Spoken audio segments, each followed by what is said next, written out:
Hey everybody, on YouTube, we're live with Mondays and Mosh here. I'm just about to go live on Instagram and on the podcast. So hold on one second. Let's go live here. Start. All right. Hey everybody, we're back on a Monday night, Monday, May 15th. Al, How does it feel to be back? We missed you. We didn't do a Mondays with Mosh last Monday. we did not. I was in Addis Ababa, Ethiopia at the time, so it's nice being back home. It's nice being back with all of you. We talked a bit about the trip. We got a lot of news, etc. It's good to be back with you, Al. I left you high and dry last Monday, but then we came home Monday. Came home Friday. It is okay. It was actually nice to have a week off. Yeah.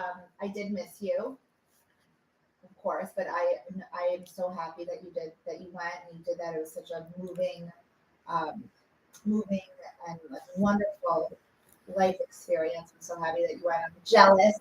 I'm so lucky that I was able to live through your stories and everybody else too.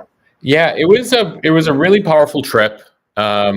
Discussed it very briefly on the podcast. Those of you who might have seen the stories posted on Instagram on Sunday. I think I was able to encapsulate it in like 54 Instagram stories. It's in highlight there. But basically, the journey of these Ethiopian Jews, I was invited with a few other social media creators to follow along on this trip as they immigrated to Israel. You know, it's a story of heartache, of family separation, of families reunited, going, from one war-torn area to another conflict zone. But it was a fascinating journey. It was, and just the story of immigration itself is just so powerful. And it's a story that really is global. You know, we were all, especially in America, some of you may be several generations removed. I'm one generation removed on my dad's side, right? He was an immigrant. So just to see that up close was really powerful. And, you realize how much you take for granted and what people have to go through to try to start a better life. The Mensch News. Is that taken? Should I try to trademark that?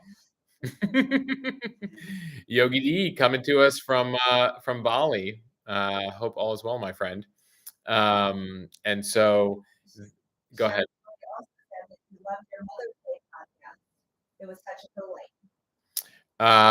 That was very cool too. Being able to interview my mom and Jill's mom, which we did for a special podcast we put out late last week. So if you haven't heard that, you can listen to that. If you're curious, we asked some of your questions, their perspectives as moms who raised kids in the 80s and 90s, or younger kids, I should say, since they're still, I'm still their kid. And their perspective as grandparents, and then some anecdotes about us as kids. It was very sweet to hear. Let your kids be interested in what they're interested in. Right. Yeah, I got a question from my mom, like being like, how did you get Mosh into news? Yeah. She's like, I didn't get Mosh into news. Mosh got into news himself, and like it's just about ensuring that you expose your kids to tons of stuff, and then help them pursue the things they're most interested in. So that was very cool to be able to do that and have that documented. And Al, you recently interviewed your grandmother, not for a podcast, though we can certainly make it a podcast, but just basically a legacy interview with your grandma. I want to do that now with my parents, with anyone who will sit down with me. Every doctor that will sit down with me, because it's so powerful. I'll share some clips of that because we did get it out of it. Yeah. I just want my grandma to see it first to see if there's anything she wants to change, and then we can share some clips. But something you did not mention was the launch of your newsletter. Oh, we have a lot going on. Sorry, we're recording now. We're doing this on YouTube. We're doing this on the Instagram. We're doing this for the podcast. I'm just trying to coordinate all these devices in front of me. Yes. So today, if you guys aren't already subscribed, but I imagine you guys are the hardcore, so you're definitely subscribed to the newsletter. We relaunched the newsletter as a daily now. Last year, we were doing it 2 to 3 days a week. There's an interview every week, plus a Monday and a Friday issue. Tried to jam a lot in there. And so we've rethought it. We got some feedback from all of you. And so we relaunched it today, the Mo newsletter, as a daily. You can go check that out at mo.news. and click on the newsletter tab, subscribe. And we'll do a deep dive every day into one subject and then give you a speed read on a bunch of the stories that we're watching along with On This Day. So I'd love your feedback, the good, the bad, the ugly. It's 2.0, but there will always be a 3.0 and a 4.0 and a 5.0. So we want to make sure that comes to you and it's fulfilling what you guys want to do. So again, that is over at on the website. Go sign up for the newsletter. And let me know what you guys think. Today, Monday, we did a deep dive into immigration. We can certainly talk about that on Mondays tonight. I think right now we're leading with actually kind of an off lead, as we call it in news parlance. The story today about the number of Americans who are driving older cars higher than ever. And so we dove into that a bit for tomorrow's newsletter. Will you put my comment, please? Yes. Thank you. Pin comment. And then I have to add Alex as a moderator. Here we go. Okay. Okay. Cool. So just a couple comments. One, that definitely inspired now setting up an interview. So if anyone has questions, specific questions, I have a post on my Instagram at AllisonAL with all of the questions that we curated. So if you want to do it yourself, there's a bunch of questions there for you. Moving on to Texas away from your grandchildren. You know, they're sick and tired of the cold in Chicago. Sometimes the cold weather gets to you after you've experienced it for a long time, but they will visit early and often. So I'm very happy for them. You will always say early and often. Why early though? What does early mean? It's mean often. I mean often, but I like the expression. So there's an old expression about voting in Chicago that we tend to vote early and often. It's the corruption of Chicago. Actually, many of you might not know this. Chicago is called the Windy City because of politics, political wind, not wind as in like meteorological wind. Though many people, when they experience wind in Chicago, they're like, I understand why it's so windy here. I'm like, no, the Windy City is politics. And so it's known many years for corrupt politics. And so there's an expression that in Chicago, you vote early and often. And Robert Dixon, author, says it's also said about his home state of Louisiana. Correct. I wonder, Robert, if maybe I wonder where it started, Louisiana or Chicago. Who gets credit for that expression? Robert also had another question. Yeah. Before we move on to the news. Yeah. He wants to know, he said, one of my relatives was in town saying they wanted to go to Israel, but weren't sure if it was safe. Oh. Listen. But he said, I started quoting facts and figures and missile flight times. Thanks to you, I sounded smart. Listen, if you're going to go travel in this part of the region, you're okay. I mean, listen, this is the thing. The entire country of Israel is the size of New Jersey. It's a small place. And in that space, you have about 15 million people, 9 million Israelis, and about 5+ million Palestinians. You have an area the size of Delaware, the West Bank, part that's controlled by Israel, part that's controlled by Palestinians, part of it is joint control. Jerusalem is its own thing. Gaza, about twice the size of DC over on the other side. Everything's very close. My sense is when I'm there, I feel I'm not worried about mugging or pickpockets or petty crime, stuff that you'd be worried about in American cities or some other cities around the world. Frankly, as I compared it to people, in the same way today in America, you look around at a shopping mall or a grocery store and think about a mass shooter and where you would hide. It's sort of always been that way in Israel. And your likelihood of coming into that sort of situation is probably you're even less likely to face that in Israel. Where actually, by the way, many people carry guns, but they have gun laws there that require you to have annual training, annual permitting, annual psychological tests. And that's in a country like Israel. That's a state of war with some of its neighbors. So I felt perfectly safe there. Obviously, missiles was concerning. I mean, I posted the video of going into that shelter room, which is certainly the case. Your odds, getting hit are, very, very unlikely given the missile shield. Yeah. And people could be saying, "You nervous? It's in Israel. You nervous? It's in Ethiopia." No. Yeah. The moment I was nervous, Yeah, I mean, listen, it's a scary thing to experience. At the same time, I have to say I was on a flight to Ethiopia and I saw the mall shooting in Allen, Texas. I'm like, we've been to an outlet mall a million times, Alex. We've been in an H&M. I have been in an H&M store in an outlet mall. And for some people, that was the last thing they ever did. And so I just feel like I live in New York City. Grew up in the Chicago area. We live in America with 45,000 gun deaths every year. I didn't feel any more dangerous in Israel. That's my bottom line. So anyway, I see Rashid is on the. Yeah. Shout out who's on right now. Rashid, Yeah. my grandma, my dad. Brandon's on? My Judge dad's Saul. on. Your mom. Hi, everybody. I see Rayla311 says on the Instagram feed, it's a scarier emotional experience than it is in reality. I mean, that's the thing, is like it's a lot. And by the way, I don't mean to discount it. There are people, several 100,000 Israelis that live in shelters. Same thing on the Palestinian side, living in fear. I feel for the children who deal with this trauma and need therapy based on dealing with this sort of thing. I'm just talking as adults here. This is sort of how I experience it, but that's just something that's my 2 cents. But feel free to hit me up in the DMs, and I'll try to reply to you if you have specific questions. Some people are asking me for those missile apps that I was using that track those things. By the way, this happens like a couple times a year. There. Michelle says, no premium plug here. Love having early access to specific pods and had the proudest wife moment when my husband came home from work and told me he had subscribed as well. Thank you guys. I so appreciate all of you who've joined Mosh's Premium. We're now officially, Al, what are we, 3 weeks in? Yeah, 3 weeks in. Numbers are great. We continue to get new members every day. If you're a lifetime member, you got a mug, a Mo News mug. We're hoping to make it available to more people, but lifetime members got theirs in the mail this week. What are you drinking right now? Alex made watermelon juice. She blended watermelon. I had a Dirty Dancing moment today. Remember when Baby is carrying a watermelon and she meets Patrick Swayze for the first time, and he's like, "What are you doing here?" And she goes, "Carrying the watermelon." Carried the watermelon. Anyway. Well, aren't you happy you did?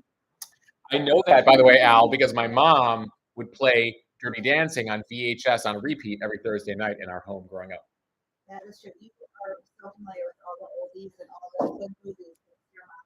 Handful of oldies. By the way, tomorrow marks the 37th birthday of Top Gun. Turns 37 tomorrow. I feel the need for speed. Anyway. Just shout out really fast to Jill. Rhonda said, "Hi Jill, thanks for keeping us informed about Mosh away." Jill did an incredible job last week juggling everything, so I'm grateful to her for keeping it all going. She was like, "Mosh, you missed quite a news week." I was like, "I feel like every week's that way," but last week in particular just had a lot. We had the Twin Texas stories to begin the week last week, and so I was listening from abroad. It's interesting because I was 7 hours ahead, so I would get it just about lunchtime in Ethiopia and Israel for my quick update. I like the feeling of when I'm abroad, feeling ahead of everything that's happening in the U.S. You wake up, America's still sleeping, and you can get ahead of things. It's nice. It's the night side that's like more challenging when it's like midnight there and it's still like 3 or 4 p.m. here. Okay, so what do you want to just give everyone? What were you saying? Rashid has an important, relevant question. Yeah. Is Jill Maverick or Goose? I don't know. It's a good question because we could play it both ways. That she plays lead on the pod and then I do insight, right? So am I Goose in that case? But I think it kind of goes back and forth. I think the good part of the plane is that we can each take lead. We can both be Maverick and Goose. That's a good answer. Yeah, I think so. Okay. All right. In terms of what we want to talk about, let's give everyone a preview. We're going to talk. Menu asking to talk about the situation in Sudan. Okay. Appreciate that pitch. We're going to be talking about immigration. We're going to talk about debt ceiling. Those are sort of the twin crises here in the U.S. that we're dealing with. What else do we have going on? Do you know about Martha Stewart's SI swimsuit issue? We could talk about that. And then, of course, there's the Durham report that came out. I got a few questions about that from people. And then there was that scary incident in the congressional office in Virginia, the guy with the baseball bat swinging around. We'll learn more about who that guy was. Very scary situation. talk economy, we can talk business, we talk about everything. Where do we want to start? I do want to start. Actually, let me start with debt ceiling, Al. Okay. David says Succession. Sorry, David. There's going to be Moshe's very much behind. Let me tell you something about Succession. I am very much behind on Succession right now, and it hurts me to no end because it was an election night episode last night, Al, where they have a decision desk and they're making a call, and so it hurts me that I can't be relevant to the conversation right now. But I'm going to catch up. I can't talk about the plan Netflix, but let's talk about some real news to begin with. I see some of you are asking about Rudy Giuliani and the lawsuit against him, so I'm happy to talk about that. The woman who is suing him for alleged sexual assault, $10 million case. Let's begin with debt ceiling. Tomorrow, Tuesday, will be a big day for debt ceiling talks. Keep in mind, we believe we're going to hit the debt ceiling on June 1st. It's coming up very soon. Washington Congress likes to wait until the last absolute second. Alex, does that sound familiar to you? Someone who likes to wait until the last second to do something? It's me. It's me. I'm the problem. It's me. Congress is the same way, where it likes to wait literally until the last second to accomplish stuff. This is a big game of chicken going on between the Republicans and President Biden. It appears that President Biden has blinked, sort of, in this game because he's negotiating, and he didn't want to negotiate. He told Republicans, I want the same deal you gave Trump, just extend the debt ceiling, same way we've done it all the time, no strings attached. Like, no, strings attached. Biden didn't talk. It goes, and now we're 2 weeks out. Biden's like, fine, I'll talk to you guys. And so that began last week. Biden heads to Japan on Wednesday. So tomorrow, Tuesday, they'll be having a conversation at the White House. Speaker McCarthy, Chuck Schumer, Mitch McConnell, Hakeem Jeffries, the top Democrat, Biden talking it through. Don't expect the deal because we still have 2 weeks to go. Not to go to immigration and debt ceiling issues, almost like we're back in precedented time. It's true, actually. DeVoe, you make a good point. We've seen this play out before. Immigration issues at the border. If you've been paying attention the past couple decades, it's been a thing. Debt ceiling, this one is most similar to 2010, 2011. At that time, similar situation. President Obama, a Democrat, Republicans controlling the House, Republicans saying, raise the debt ceiling. You must be more serious with money, Democrats. Obama being like, no, just raise the debt ceiling. Took it to the edge. Actually lost the credit rating of the U.S. and went down a point. And so it went down from AAA to AA+. Has that affected us that much? Well, when your credit rating goes down, it costs you more. You pay higher interest to borrow money. And so this has real economic ramifications. Go ahead, Al. Michelle said, why do we guess the date of when we will hit the debt ceiling? Because literally what that date means is, so we actually hit the debt ceiling in January. But the Treasury Department can do things to pay its bills, right? It can stop paying certain things. It can put its New York Times subscription on hold. You know what I'm saying? Like literally think about things you would do if you hit a certain limit and you had to pay your bills. What would you stop paying for so you can keep paying your necessary bills? So you can stay in your house or keep your car or whatever. So in this case, we hit the debt ceiling in January. We've done extraordinary measures for a few months to keep paying our bills. And this is like Treasury bills that have come due. Again, people who buy our debt, who buy a 5-year Treasury bond or 10-year Treasury bond, it comes up, you cash it in, the government is good for its money. And so it's been trying to figure out what to do there. Now, the government also, how does it get its money? Taxes. It makes about $6 trillion a year in taxes. So it's like, okay, how much are we making in the IRS this year? What do we anticipate people are going to be paying?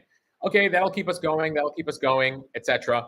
And mom here says, by the way, she would keep paying for Mo News Premium if her debt ceiling was coming out. I appreciate that. That's very kind. Nobody, to my knowledge, Janet Yellen or the Treasury Department are Mo News Premium members. That's unfortunate, but they would need to freeze their payments right now so they could keep paying the bills. And this is a thing because, like, again, America, this is our credit.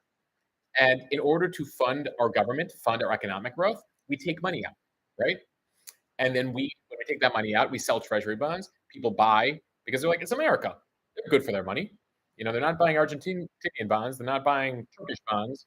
They're not buying Lebanese bonds. I name those countries, by the way, not to pick on them, but because they have some of the highest inflation in the world, and have had multiple collapses and various challenges when it comes to the International Monetary Fund.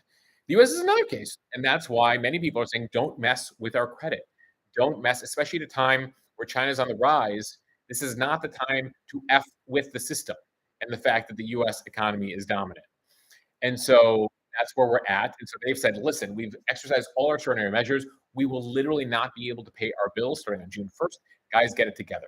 Republicans say, okay, Joe Biden, you want us to raise the debt ceiling? By the way, raising the debt ceiling from right now, which is 31.4 trillion, to another 1.5 trillion, will just let us pay our existing bills. It doesn't mean we can take out more money. It just means we pay the people that we owe money to. That's how much we owe. And so Biden's like, what are you talking about? Budget cuts, etc. Like, just we got to pay our bills. And Biden's like, no. You're going to rescind some of the laws that you passed in the last couple of years, and we're going to freeze some of your spending. And that's where the negotiations are right now. So you have discussed this, I think, with a lot of major items for this. Yeah. Island, can you explain what the debt ceiling is? I can. The debt ceiling is literally a law that we passed for ourselves back in World War I, that basically says, U.S. government, you can only take out so much money. You can only go into so much debt. And when you hit that, the initial intention in World War I was to kind of keep us fiscally sound and make sure we don't go into too much debt. Okay, well, over time, over the last 100 years, that debt ceiling that we have, and by the way, we're one of only a few countries that have created it, we extended. So it's basically us setting a credit limit for ourselves, right? Okay, the debt limit is now 100,000. Now it's now 500,000. Now it's $1 million. Reagan, it was a significant moment during Reagan when it hit $1 trillion. And then we keep hitting it, right? Because we take out money. But you fund stuff based on debt, right? When you buy a house, very few people buy their house cash. Many people take out a mortgage, right? You take out money from the bank and you're good for it. And that's how the U.S. government approaches things too, is we're good for it. We make $6 trillion a year in taxes. If we need to pay that debt off, we could. But in order to grow aggressively like we want to, Amazon, by the way, did that for years. A lot of companies did that, where they go into debt and they take out debt in order to continue to grow. David asked, how does the 14th Amendment option tie into all of this? Okay, so basically, for the past 100 years, there's been an agreement. Congress raises the debt ceiling. We raise the ceiling, we raise the ceiling, we raise the ceiling, keep going up.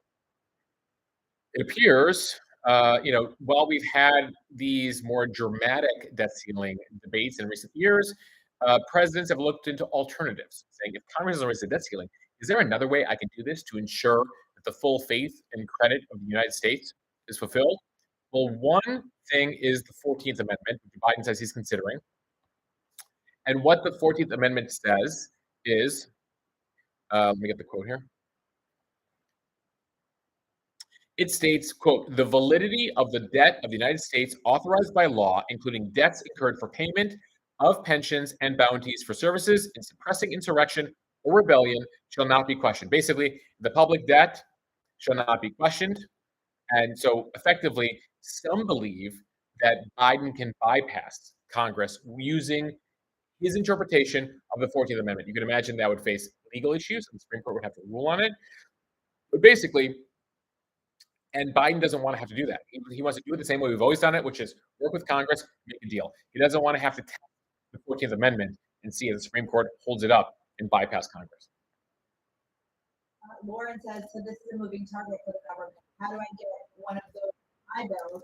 And Congress says, if the individual handles their personal finances the way our government does, nobody would have said they would be bankrupt. Listen, the government is the government. It has a very unique way that it approaches its finances. You're right that you would not be able to handle your personal finances in a way that the government does, but there's sort of a special exception because, they are who they are.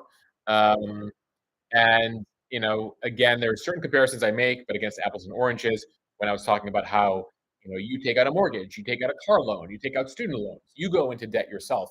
But at the percentage of debt that we're at right now, you'd be in a perilous financial situation if you replicated the finances of the U.S. government. Courtney says, just sign up for the Mosh premium. Thank you, Courtney. I appreciate all of you signing up for Mo News Premium. We've continued to see growth every day. It gives you access to our private members-only Instagram account and the members-only podcast. This, by the way, Mondays with Mosh and Al. If you want to watch it later, it's no longer on the Instagram feed. You can listen to it on the podcast, on the premium podcast. So those of you asking about that, it's over there.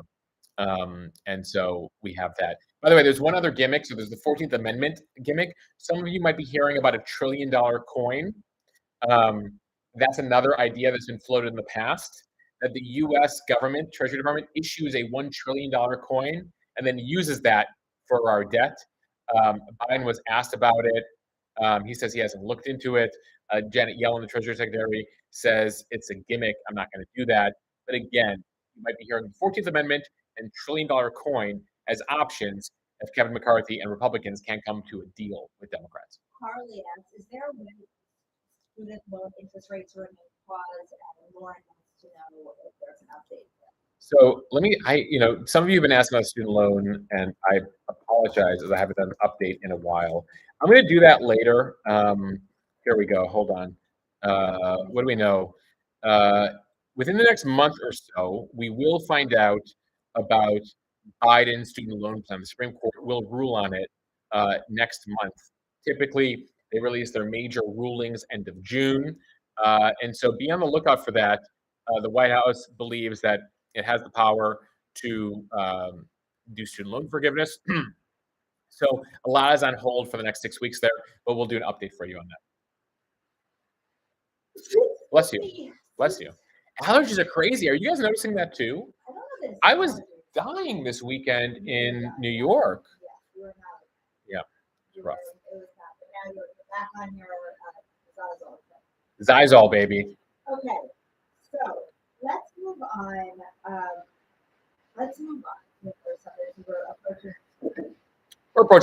We're just past the bottom of the hour, as we say on television. Bottom of the hour. The other big story that we're watching, of course, is what's happening on the border right now. Last week was a record week for migrants coming across the border with the end of Title 42.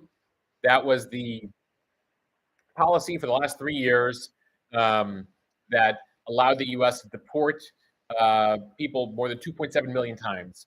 So I don't know if it's 2.7 million people because some came repeatedly, but basically conduct 2.7 million deportations of asylum seekers. Basically, a border agent could deport 40 people in 5 minutes. Now they have to process each person individually, which sometimes takes hours. And so we saw a record number of people come across the border for the first few days of last week in the lead up to Title 42. It was more than 10,000 a day coming across the border. Some of you, even living in the north, are experiencing the situation here in New York City. We've declared a state of emergency due to the migrants that are coming up here. The mayor of New York has shipped some of them out to the suburbs. Chicago experiencing the same thing, because then you have the governors of the southern states busing them north, and then the cities saying we are not equipped to deal with it. And it's a real issue.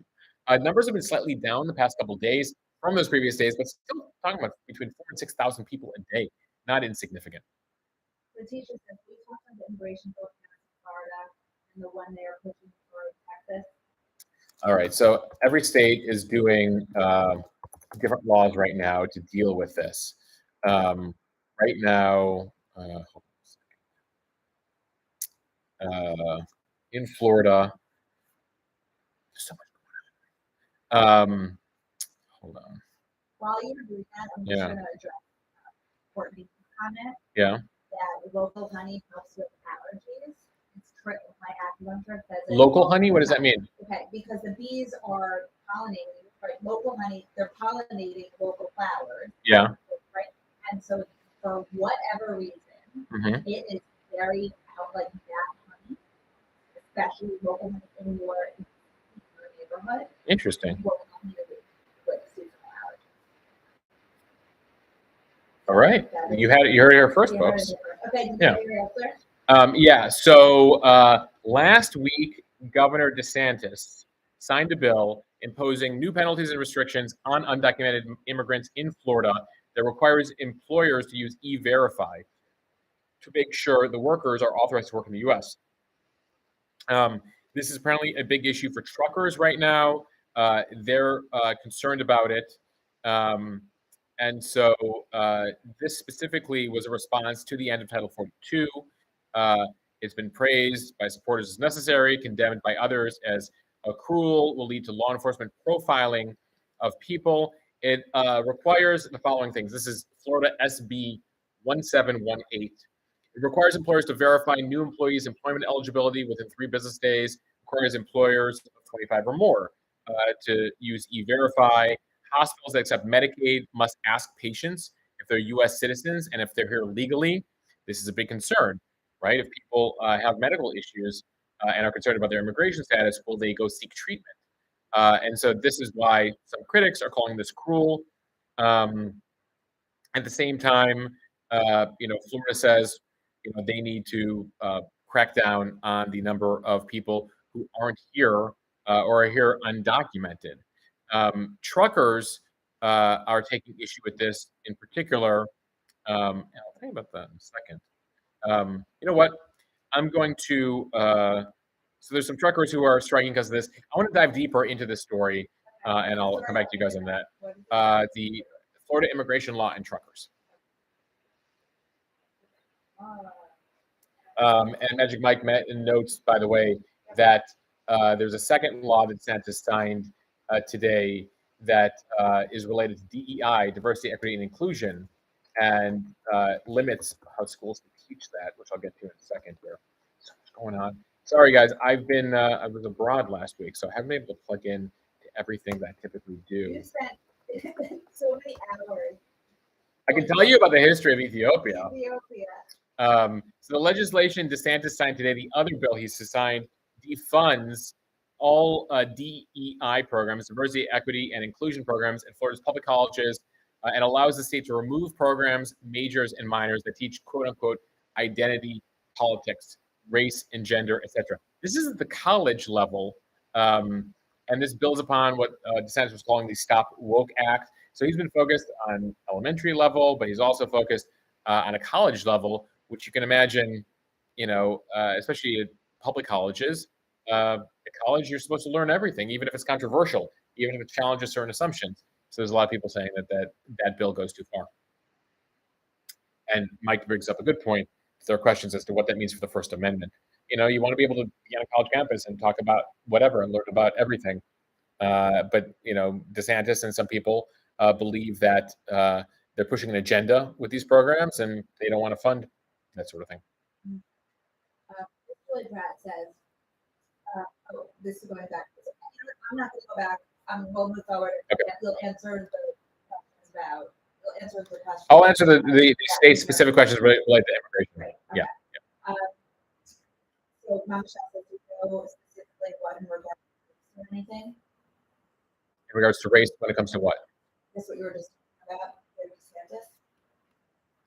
DeSantis. When you ask, you guys, when you ask the question, Sorry. Please be a little bit more formal. It's hard to follow. Yeah. Thanks. Thank you. It was probably from 3 minutes ago, and I moved on. Okay. Well, it just popped. DeSantis. Yeah, I mean, one of his issues is, they don't want topics related to critical race theory and gender studies, and those are among the topics that he doesn't want taught. But I mean, there's people who are women's studies majors, or African American history majors, or there's a whole bunch of topics that you would learn and be trained in, but apparently it's going to be in doubt here at a public university in Florida. And hasn't verified. I'm going to get back to you on that. Okay. Good question. I'm make a note for that. Yeah. All right. So, is there anything else you want to talk about that you could address tonight? So we talked about ceiling. We talked immigration. I mean, that's going to be a real issue in Congress and Washington. Can't even get the debt ceiling right. I don't know when they're going to fix immigration and deal with the millions of people already in this country. Deal with the fact that you have governments falling apart in Central America and South America, which is reinforcing the reason why people are coming, seeking asylum, looking for a better life. It's just a matter of like, do we have the capacity? Do we have the ability to integrate these people? And this is something I saw up close on my trip too. Is like the importance of uh, making sure that immigrants can succeed once they enter the country. How do you get them language training? How do you get them vocational training? How do you effectively vet them to make sure that you're not letting people with a criminal background into the country? These are all issues and concerns. And given the fact that we haven't changed our immigration policy here for decades, one side just wants enforcement, keep people out, build a fence, build a wall. The other side says, let's figure out a path to citizenship for everybody who's already here. And one side hears that and says, no, we need to deport them. And the other side says, we don't need to build a wall. We're an open, immigrant-friendly society. Well, each side's going to have to compromise in some way. You're going to need to find a way to do it smartly, securely, but also figure out what are you doing with the people that are already here. And is having doctors in the ER ask people their immigration status the smart way to do that. And so these are the things that. I mean, this is an issue where like I see all sides. Yeah. I mean, in your newsletter today, 16,000 people cross the border legally, and we lost track of them. Yeah. And then there are people who are in these border towns who are so afraid because they're random people in their backyard. Right? Sure.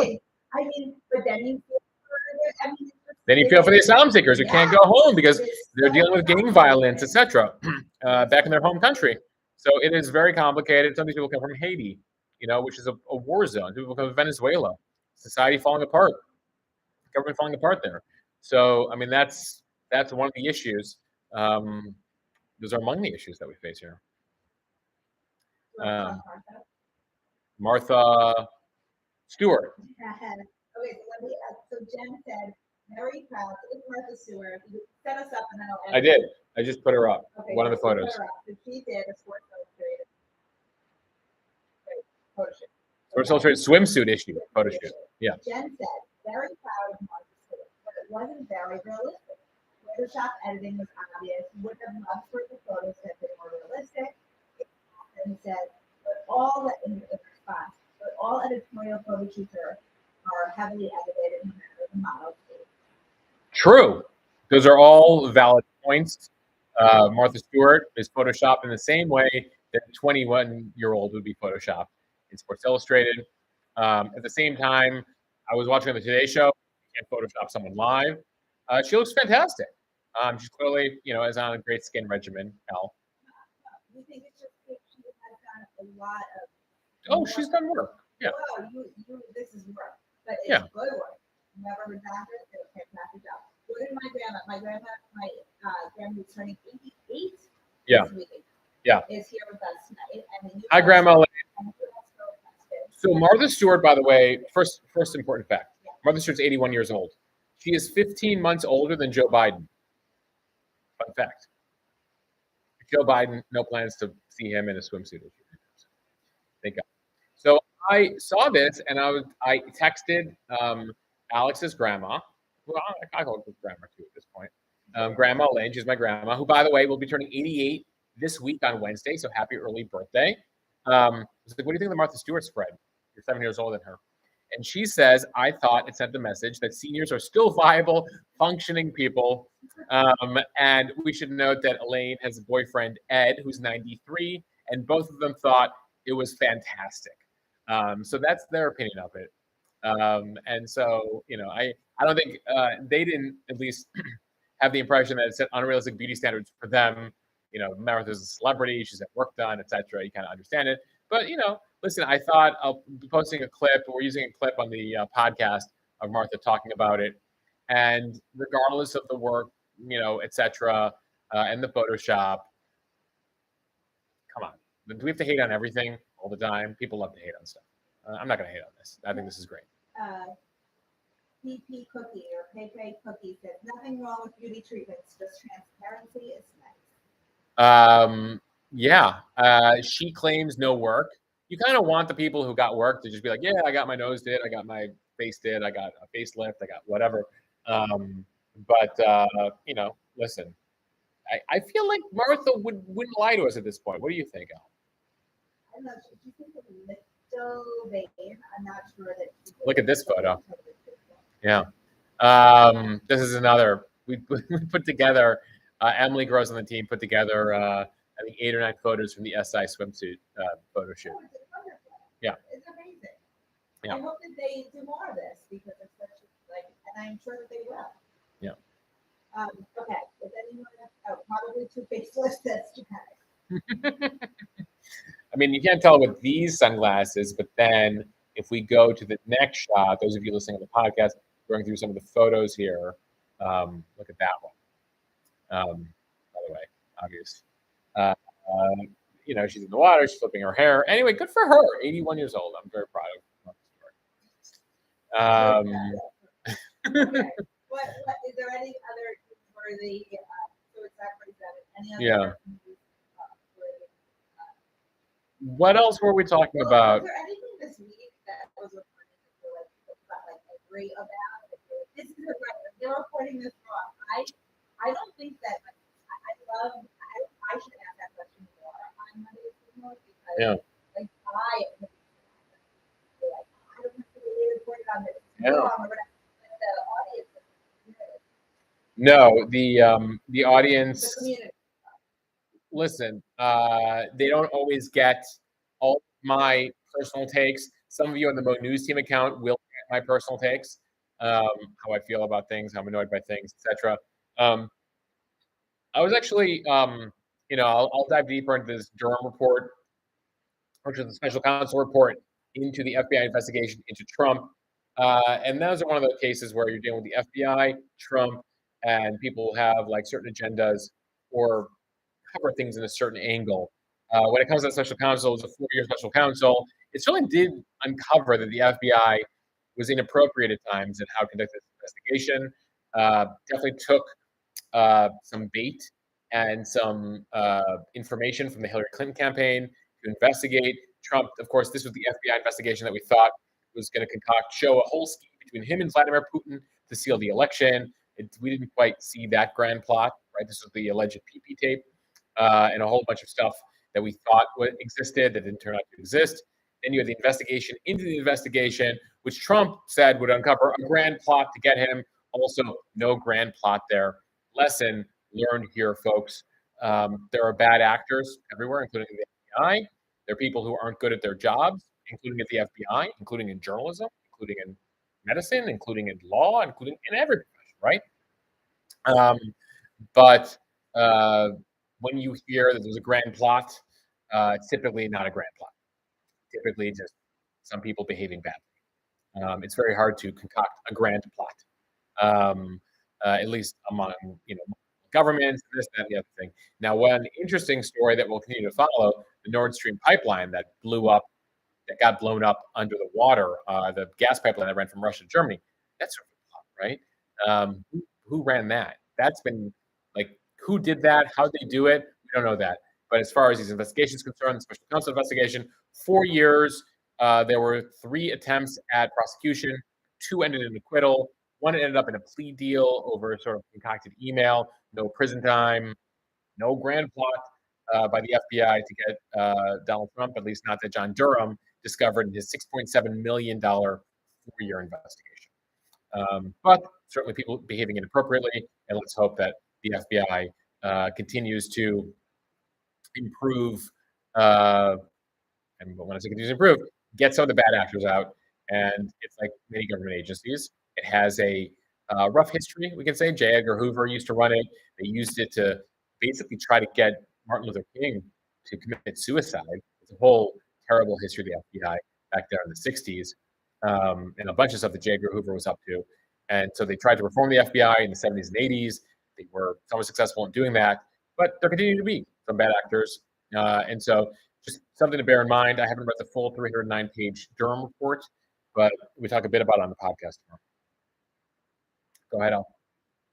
Someone says, for anyone who hasn't joined Premium, it is more than worth it and unparalleled. Highly recommend it. And a great way to support the platform. No, I'm not related and don't. I appreciate that. By the way, we should note that all the lifetime members of Mo News Premium, the people who joined Lifetime, none of them blood relatives. So true. Yeah. These are just people who support what we're doing.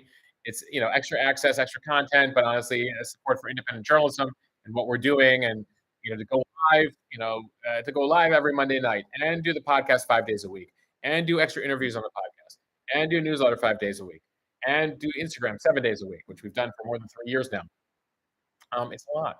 And we started selling some advertising, but it's not quite sustainable on advertising. So we need support from people like you, as they say on PBS. So I appreciate all of you who joined. It's very true. We should just take that. Well, what's our slogan? Because it's not that PR slogan. We need the support from people. We'll work on a slogan. The news is broken. Help us fix it and support. Thank you. Hey, Ben Cookie.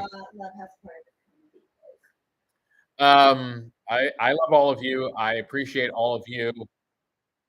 I appreciate all your questions. Some of you might be having a bad day. Sometimes you get my DMs and I'm having a bad day and then we have a fight, but then we typically forgive each other, except those of you who are blocked from my account because you guys are real schmucks.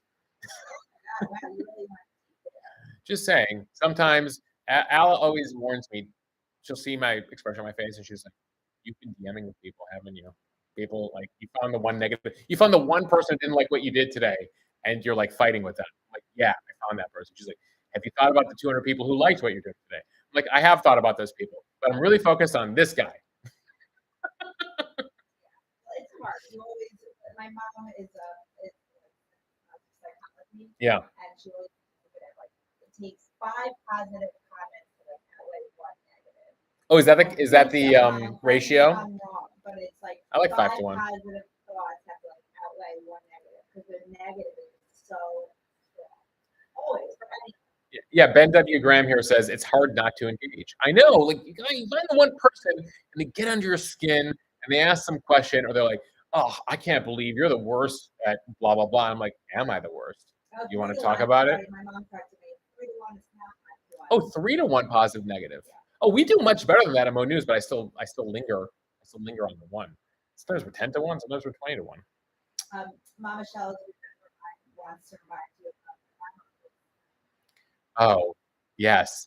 When was that? I was flying to Ethiopia and I was writing crown, I was writing throne, and then it autocorrected to throne with a W, like I throw a ball. And the people that were offended, oh my God, how could you refer to the throne? TRONE is THROWN. Anyway, the grammar police were out and about. And it was like 7:30 in the morning on a Saturday. People, go get a cup of coffee. We're watching a grown man who's 74 years old put a crown on his head and hold an orb. And hold them. Yeah. So hard. Oh my God. Way back to find King Charles, like someone said it just like. Sorry, I'm so sorry. What? No, I mean, listen, I think even the Brits will like, listen, I don't think you're watching live tonight if like you take the coronation so seriously. You're like, how can you criticize? These are very important garments that the king is wearing, like blah, blah, blah, blah, blah. Anyway, I think I went too far back, Al. I don't know if I can find King. You think I can find the one photo of King Charles? I should have had it ready to go. Should have had it ready to go, folks. Who knew we were going to talk about it? Yeah. Okay. Is there anything else? It is now 9:56. You did get a question about Sudan. The latest in Sudan. Yeah. So there was a ceasefire. Let me pull it up. Oh, Alex, look at this. I can't not throne and Charles with the thing. Here he is. Look at him. That's a close-up. Okay, so the latest in Sudan, and honestly, I was in Ethiopia, and I wasn't following the latest there. In Ethiopia, there was violence happening, etc.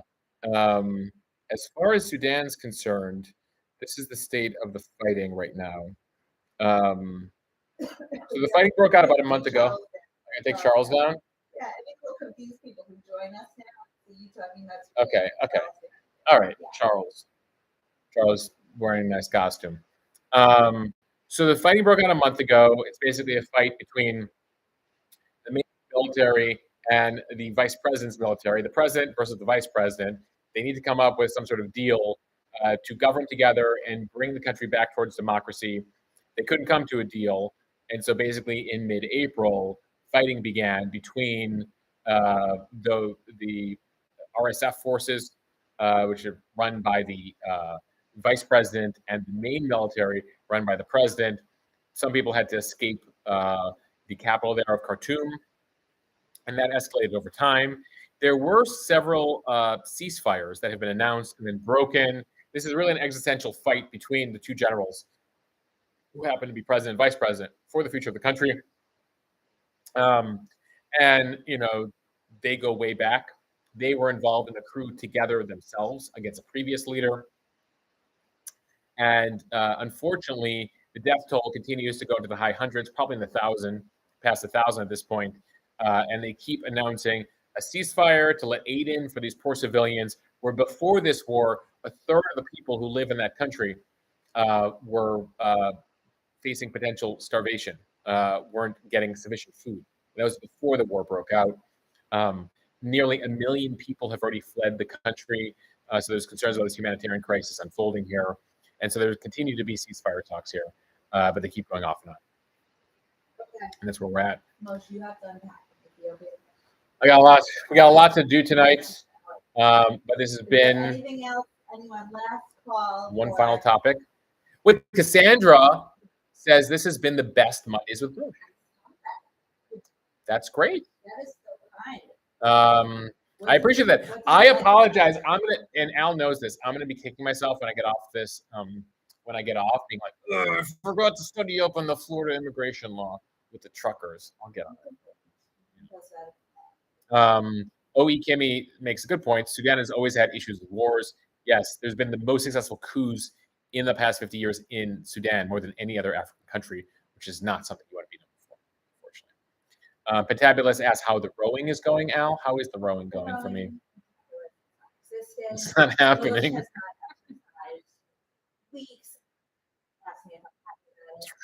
she's not. Can you hear the tone? She's not happy. I need to work out.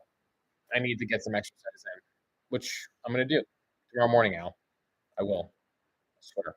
She'll take a picture of me on the road tomorrow morning for all of it. I think so. I'm feeling energized. I'm feeling ready. I was a little under the weather. I came back from Ethiopia. I had a little stomach bug. Watch out what you eat when you're abroad, folks. Yes. I said, when you go to Ethiopia, please take 2 parasite pills. Every meal. Yeah. That's one thing for me. Yeah. For you, really, not for me. Yeah. And you did it. How'd I do? First meal, you took the parasite pills, and every other meal after that, you did that. My mother-in-law just texted or just messaged, yes, you do. I need to work out. Your mother's also chiming in. My mom, yeah. And by the way, my mom getting and I surrounded here, everybody. My mom and I were in India together a couple months ago, and we ate everything. We took those parasite pills, and we were fabulous. Well, our stomachs were list the parasite pills on your Instagram account for everybody. Okay. I will. They really were wonderful. And you actually did. The truth is, you ended up taking them afterwards. So you just tested for parasite. You don't have it. I tested for a parasite. I don't have a parasite. But many people on your trip did. Some people got parasites on the trip. Yeah. So, by the way, don't engage in the veggies, people. That's just unnecessary, risky behavior. I did not do that. Anyway, I appreciate all of you. I'm thankful for all of you. Thanks for those of you who joined Mo News Premium. Thank you if you got the newsletter. We pinned that at the bottom of the screen. So you'll have that every morning at about 4:30, 4:45 in the morning Eastern. You'll have the podcast every morning. You got the Instagram going. I hope there are enough places to get the news, and we'll keep expanding. We keep growing the YouTube presence. We're now putting every podcast up on the YouTube channel. So, and then we sometimes dabble in the TikTok, Alex. We put the talks up, sometimes the ticks, but usually just talks. Who said that Heather Housework, she said she's loving your newsletter. Hi, Heather, H to the house. If you're looking for a submarine in Florida, she works for a submarine company. So if you're in the business, but you need to have your own boat to store the submarine on it. So if you have a yacht that can have a submarine on it, Heather's your gal. Did I make the pitch? Did I make the pitch, Heather? Anybody in our community who has a yacht and is looking for a submarine? Listen, you never know. She's laughing. She's enjoying. Those people who can afford Mo News Premium. So the first step is, can you afford Mo News Premium? If you can pay for Mo News Premium, can you buy a yacht and then a submarine? That's the it's the next step. A lifetime membership, and then a yacht, and then a submarine. And I think the important thing to keep in mind here is, with the knowledge that you gain from Mo News, you can make very smart decisions in your life that will lead you to be able to one day afford a submarine. Well, you got a question from who was it? Somebody asked you when you'll be up. Sherry Julie asked, any CNN appearances this week? I think I'm scheduled for Thursday evening on CNN at 10 p.m., pending no breaking news. So 10 p.m. Eastern, you can catch me on CNN, and we'll see who the panel is. We'll see what the topics are. They like to keep us on our toes till the There's end. nothing you like more. Yes. You can do it. Start like you have to Pakistan, you rush to prep for the CNN, you rush to. It's like those are heavy duty. Thursday night will be tough. Heather says there's a special subscription if you buy Sub C or On C from me. Okay. So I think Heather, I don't know if we sold her a submarine. You'll have to explain that. Mo News equals yacht potential. Yes, definitely. Do I need West Coast interns? Christo asks. So we are taking interns. Emily on the team is interviewing them right now. She began interviewing them today. Obviously, it'd be great if you could be in the office here in New York. We're going to be opening up our office in 2 weeks. Mo News headquarters in Brooklyn, like an official office. We'll give you a tour and everything. But we can certainly take a West Coast intern. Means that you could be up later, and so we can go to bed here on the East, and you can, stay alert to what's going on. Sometimes I wake up to like late West Coast news that I slept through on the East Coast. So if you're interested, info@mo.news, info@mo.news, send a resume, and maybe we'll consider you for an internship. Yes, the mo.news over on the careers page. You can submit your resume there too. Okay, is there anything we should all be looking out for this week? So big meeting tomorrow, debt ceiling. We'll be watching that. Then Biden goes to Japan, G7 conference. China's a topic there. He's going to go to Hiroshima. That'll be interesting to watch. He'll be the second sitting president ever to go to Hiroshima. Obama was the first. So that'll be while he's in Japan there. Immigration, we'll continue to watch that throughout the week. And those are the big stories we're really watching right now, everybody. So we'll see what comes of all of it. And of course, those of you into both basketball and the NHL, playoffs continue. So we'll watch for that. Anyway, I want to thank all of you for joining us. Again, I want to thank my wife and co-host here, Alex. You're the best. Thanks for your questions as always. I'll follow up on the Florida and Texas immigration laws. And anyway, we'll see you guys soon. Later. Have a good week, everybody. Bye. Let's end this.